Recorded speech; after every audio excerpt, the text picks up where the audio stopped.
അടുത്ത് വന്നിട്ട് സംസാരിച്ചുകൊണ്ടിരിക്കണതിന്റെ ഇടയ്ക്ക് നിഹാൻ പറഞ്ഞു, എടാ ഒരു അത്യാവശ്യം കാര്യം സംസാരിക്കണ്ടോ, നീ ഒന്ന് പുതിയ വീടിന്റെ പണി നടക്കുന്ന വീടിന്റെ ഒരു റൂമിൽ കൊണ്ടുപോയിട്ട് എന്റെ അടുത്ത് പറഞ്ഞു, അതായത് നിനക്ക് 1 ലക്ഷം രൂപ തരാം, ഈ കാശ് നിനക്ക് നിന്റെ ഇതനുസരിച്ച് കൂട്ടി തരാം, എന്നിട്ട് എന്ന് വെച്ചാൽ ചെയ്യാന്ന് വെച്ചിട്ട് വീഡിയോ ഡിലീറ്റ് ചെയ്യണം പറഞ്ഞു. എന്റെ അടുത്ത് പറഞ്ഞു ഈ വീഡിയോ ഡിലീറ്റ് ചെയ്യണം, അല്ലെങ്കിൽ ഒരു അതാണ് ഈ കൈകൂപ്പി അതാണ് ചെയ്തോണ്ടിരിക്കണം അവിടെ.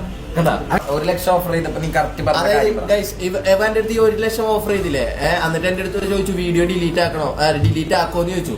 അപ്പൊ ഞാൻ പറഞ്ഞു തന്തയ്ക്ക് നിരക്കാത്ത പരിപാടി ഞാൻ ചെയ്യാറില്ല എന്ന് പറഞ്ഞു. മുന്നോട്ട് ഞാൻ ഒരു കാര്യം പറയാം, ഇന്ത്യയിലെ എല്ലാ സംസ്ഥാനങ്ങളും നോക്കണമെങ്കിൽ ഒരുവിധം മനസ്സമാധാനത്തോടെ വർഗീയ കലാപങ്ങളും വേറെ മതപരമായിട്ടുള്ള ഇഷ്യൂസ് ഒന്നും ഇല്ലാണ്ട് ഇന്ത്യയിലെ വേറെ സംസ്ഥാനങ്ങൾ വെച്ച് കമ്പയർ ചെയ്യണമെങ്കിൽ പോണ നല്ലൊരു സംസ്ഥാനം നമ്മുടെ കേരള.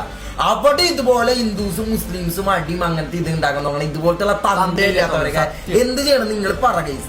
എന്തൊരു അതൊക്കെ ഇനിയൊരു തലമുറ നമുക്ക് ഇങ്ങനെ മതം ജാതി അങ്ങനത്തെ തമ്മിത്തല്ലൊന്നും ഉണ്ടാവാണ്ടിരിക്കാൻ ഇനിയൊരു തലമുറ പുതിയതായിട്ട് വളർന്നു വരുമ്പോ അതിനിടയിൽ ഇങ്ങനെ വിഷം കുത്തുന്നത് എന്തൊരു ഊന്തരാടാ.